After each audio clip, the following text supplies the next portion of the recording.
특히 신상 공개가 결정된 경우에도 범죄자가 머그샷 공개에 반대를 하면 과거에 증명사진을 공개하는 경우가 많아서 당정이 머그샷 공개를 추진하기로 했습니다. 어떤 내용 담고 있는지 양지민 변호사와 짚어보겠습니다. 어서 오세요. 어서 오십시오. 안녕하세요. 네, 이 머그샷 공개 여론이 지금 계속 커지고 있어요. 왜냐하면 신상 공개가 결정된 범죄자 얼굴이 다른 거예요. 그래서 지금 당정이 구체적으로 어떤 방안을 논의하고 있는 겁니까?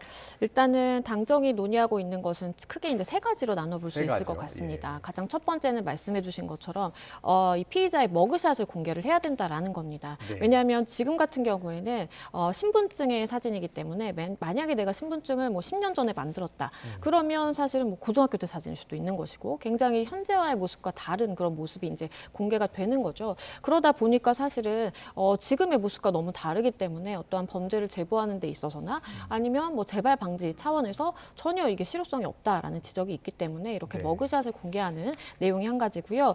두 번째는 이제 수사 단계에 있는 피의자뿐만 아니라 재판이 이제 개시가 돼서 재판을 받고 있는 피고인 역시도 신상을 공개할 수 있어야 된다라는 내용도 담겼습니다. 네. 왜냐하면 다들 아시는 것처럼 부산 돌려차기 사건 경우에는 이제 지금 재판이 시작됐기 때문에 아무리 이제 성범죄 혐의가 추가된다라고 하더라도 지금 단계에서는 이제 신상 공개하는 건 불가능하거든요. 그렇군요. 그렇기 때문에 재판을 받고 있는 상황에서도 우리가 신분을 공개할 수 있어야 된다라는 이제 내용도 한 가지고요. 예. 마지막으로는 신상 공개할 수 있는 그 범죄가 이제 확대된다라는 내용도 담겼습니다. 지금 같은 경우에는 이제 성범죄라든지 아니면 특정 강력범죄만 가능합니다. 그런데 이 외에도 뭐 여러 가지 마약이라든지 중대 범죄나 그리고 아동 대상의 성범죄 그리고 불특정 다수를 대상으로 하는 뭐 묵지마 범죄의 경우에도 사실은 죄질을 비교한다라고 한다면 성범죄나 아니면 특정 강력범죄와 비교해봤을 때 죄질이 뭐 더 좋다라고 하기는 좀 어렵거든요. 그렇기 때문에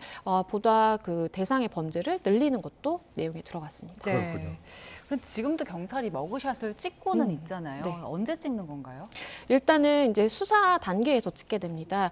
구속영장이 발부가 됐고 그리고 이제 검찰 단계로 사건을 이제 넘기게 될 때 그때 경찰에서 이제 기록용으로 촬영을 하는 겁니다. 이때는 아직 구속이 된 상태가 아니기 때문에 어떠한 뭐 수형 번호라든지 이런 게 나온 게 없고요. 그리고 옷도 그냥 본인이 체포라든지 이제 경찰에서 지금 인신을 구속하게 된 그때 당시에 이제 옷을 입고 촬영을 하게 되는 겁니다.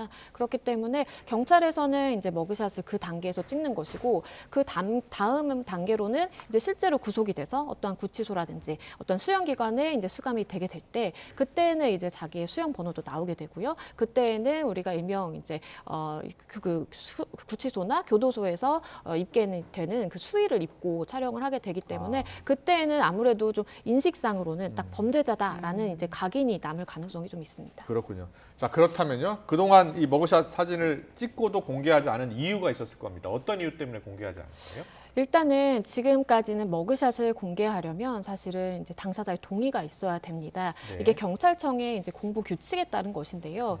공보 규칙에 따르면은 초상권 보호라는 그 장이 있습니다. 그래서 거긴 여러 가지 조항이 있는데 신상공개위원회에서 신상을 공개하기로 결정이 된다라고 하더라도 일단은 머그샷 같은 경우에, 그러니까 수사기관에서 수사 단계에서 확보한 사진의 경우에는 당사자의 동의를 받도록 되어 있습니다. 그렇기 때문에 사실은 본인이 나의 머그샷을 공개하겠다라고 하면 공개가 될 수도 있죠. 이게 2021년에 한 사건이 있었습니다. 이제 송파구에서 이제 일가족을 살해한 사건이 있었는데 그때 당시에는 이제 머그샷이 공개가 됐었어요. 그런데 그 외에는 지금까지 2023년 지금 시점에 이르기까지 단 한 명도 본인의 머그샷을 공개하는 것을 동의하지 않았고요. 그래서 옛날 신분증 사진이 공개가 됐습니다. 근데 이 법이 만들어질 때 반드시 이 범죄인의 동의를 받도록 하게 법을 만든 이유도 있을 거 아닙니까? 사실은 이게 이제 초상권 보호 때문에 그럽니다. 왜냐하면 만약에 이제 신분증 사진을 공개한다라고 하더라도 검찰로 이제 가는 단계라든지 뭔가 언론의 스포트라이트 앞에 서게 됐을 때 사실은 마스크라든지 모자라든지 뭐 이런 것만 벗는다라고 한다면 현재의 모습이 공개가 될 수 있어요. 네. 그런데 이걸 뭐 지능적이라고 표현을 해야 될지는 모르겠지만 어쨌든 그 당사자들이 뭐 머리를 길게 늘려뜨린다든지 아니면 마스크를 착용한다라든지 이런 식으로 얼굴을 가리다 보니까 현재의 모습을 사실 볼 수가 없거든요. 그렇다 보니까 법적으로는 그러한 행위를 막을 방법은 없고 그렇다라고 한다면 현재의 모습 찍힌 사진이라도 공개를 해야 된다라는 거죠. 네. 자, 그러면 법이 개정되면 어떤 것들이 바뀌는지를 좀 알아볼게요. 일단 지금까지는 범죄자, 그 피의자의 동의가 있어야 되는데 지금은 동의와 상관없이 이제 개정이 되면 동의와 상관없이 공개할 수 있다는 거죠. 맞습니다. 그러니까 공개를 하기로 이제 결정이 된 그 시점에서부터 30일 이내에 이제 사진을 공개하는 겁니다. 그런다라고 한다면 현재의 모습과 굉장히 동일성이 예. 높겠죠. 그러면 사실은 우리가 신상 공개를 하는 것이 이 사람이 만약에 이제 사회에 되돌아왔을 경우에 뭔가 재범을 저지를 우려가 있다라고 한다면 그것을 좀 막기 위한 그런 목적도 있는 것이고요. 예. 아니면 뭐 여죄를 밝히기 위해서 뭔가 제보를 받을 그런 목적도 사실 있는 것인데 여죄가 있을 가능성이 있으니까. 그렇죠. 그렇다라고 한다면 이제 만약에 현재의 모습과 동일성이 있는 사진이 공개가 된다면 아무래도 그런 측면에서는 조금 목적을 더 이제 실효성 있게 달성할 수 있지 않을까라는 생각도 듭니다. 그렇군요. 그 과거 보면 그 범죄 혐의가 있었던 유명인들 많잖아요. 빌 게이츠, 뭐 타이거 우즈. 미국에서는 바로 머그샷이 공개가 됐습니다. 저희가 사진 준비했는데 보여주세요. 네, 빌 게이츠는 과거에 교통법규 위반 때 저렇게 사진을 찍었고 타이거 우즈도 음주운전 혐의로 사진을 찍었습니다. 저 때가 이제 바로 체포되자마자 찍은 사진이네요. 맞습니다. 예. 그러니까 우리가 일명 알고 있는 그 머그샷이 바로 저런 사진이죠. 이제 인권적인 차원에서 보자라고 한다면 사실은 우리나라가 범죄인의 인권 보호는 상당히 좀 높이 하는 편이라고도 볼 수 있을 것 같아요. 예, 왜냐하면 예. 목에 이제 본인의 이런 번호라든지 이런 걸 들고 이제 촬영을 하기 때문에 누가 봐도 이건 딱 범죄인이다라고 이제 인식을 할 수 있는데 그거를 사실 이제 막고자 이제 지금의 신분증이라든지 이런 걸 하는 거거든요. 해외에서 저렇게 공개하는 이유가 있을 거 아닙니까? 그렇죠. 근데 예. 해외 같은 경우에는 우리나라와 다르게 심지어 일본 같은 경우에는 이름은 물론이고요. 거주지까지 다 공개를 합니다. 아무 제한 없이 공개를 하고요. 미국도 말씀해 주신 것처럼 지금 2017년에 저렇게 타이거 우즈가 음주운전을 했을 때 당시 촬영 사진이거든요. 음주운전에도 저렇게 공개를 합니다. 그렇기 때문에 우리나라 같은 경우에는 음주운전으로 머그샷이 공개가 된다라든지 이건 가능성이 현재로서는 전혀 없거든요. 네. 개정이 된다라고 하더라도 없습니다. 그런데 미국 같은 경우에는 이렇게 범죄의 종류도 불문하고 그리고 범죄자의 그런 사진을 공개하는 것도 머그샷을 저렇게 그냥 본인의 동의 없이 그냥 공개를 하는 거거든요. 그리고 이제 프랑스 같은 경우에도 우리나라에서 프랑스인 부부가 이제 살인 사건을 저지른 적이 있었는데 우리나라에서는 그 신상공개위원회에서 신상을 공개하지 않는 것으로 결정이 났기 때문에 우리나라에서는 공개가 안 되는데 프랑스에서는 공개가 됐어요. 그렇기 때문에 해외와 비교하자라고 한다면 해외는 굉장히 제한 없이 다 공개를 하고 있다라고 보셔야 네. 됩니다. 저희가 이야기 나눈 것들이 가능해지려면 법 개정이 돼야 하는 건데 지금 여야 모두 공감하고 있습니까? 네, 그런 것 같습니다. 이거는 다행히도 어떠한 뭐 정치적인 그런 쟁점이라든지 이슈가 없는 여야 모두가 좀 동의하는 측면인 것 같아요. 네. 지금 여야에서 7건이 발의가 됐는데 5건이 지금 법사위에 회부가 되어 있는 상황이고요. 그리고 여야 모두 발의한 그 내용을 보면요, 굉장히 닮은 부분이 많아요. 그렇기 때문에 아마도 좀 신속하게 개정이 될 가능성이 높아 보입니다. 네. 그리고 이번에 머그샷 공개하고 함께 두 번째로 재판 중인 피고인도 공개할 수 있도록 바꾼다면서요? 맞습니다. 예. 말씀드린 것처럼 그러니까 부산 돌려차기 사건 경우에는 공개할 수 없었던 게 지금은 특정 강력범죄와 성범죄만 공개가 가능합니다. 그렇군요. 그런데 돌려차기 사건 경우에는 초반에는 수사 단계에서 중상해 혐의만 봤거든요. 왜냐하면 그때는 DNA 채취가 되지 않았기 때문에 성범죄가 아니었어요. 그렇기 살인 미수 때문에 혐의만 적용됐다면서요? 그렇죠. 그때는 이제 살인 미수로 이제 기소를 한 상황이었기 때문에 지금처럼 이렇게 성범죄자에 대한 신상 공개 여부를 논의할 그 단계까지도 사실 가지 못했던 것이거든요. 그런데 이제 재판 단계에서 새롭게 DNA라는 증거가 채취가 됐고 실제로 인정이 돼서 징역 12년에서 20년으로 형량이 늘어나게 됐죠. 그런데 아이러니하게도 지금은 피의자가 아니라 피고인 신분이기 때문에 신상을 공개할 수 없다라는 것은 사실 상식적으로도 좀 맞지 않는 것 같습니다. 그렇군요. 예. 그리고 이번에 스토킹 범죄 관련해서도 논의를 했잖아요. 가해자가 피해자에게 접근하는 걸 원래 막게 돼 있는데 이게 위반하는 사례가 워낙 많다 보니까 반의사 불벌죄 폐지해야 한다 이런 주장들도 나오고 있던데 어떤 내용이 나왔습니까? 맞습니다. 말씀해주신 것처럼 이게 스토킹 처벌법 관련된 이제 입법 예고의 내용인데요.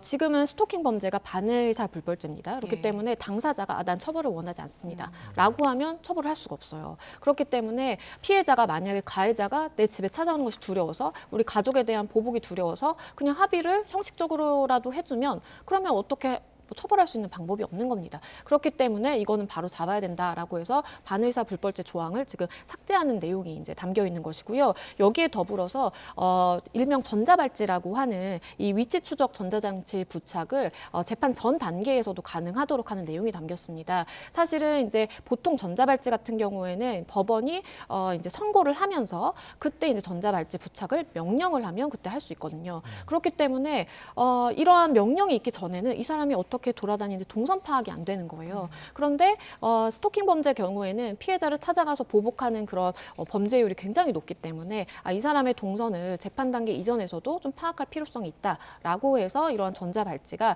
재판 단계에서도 이렇게 부착할 수 있는 잠정 조치의 하나로서 내용이 담기게 됩니다. 그렇군요.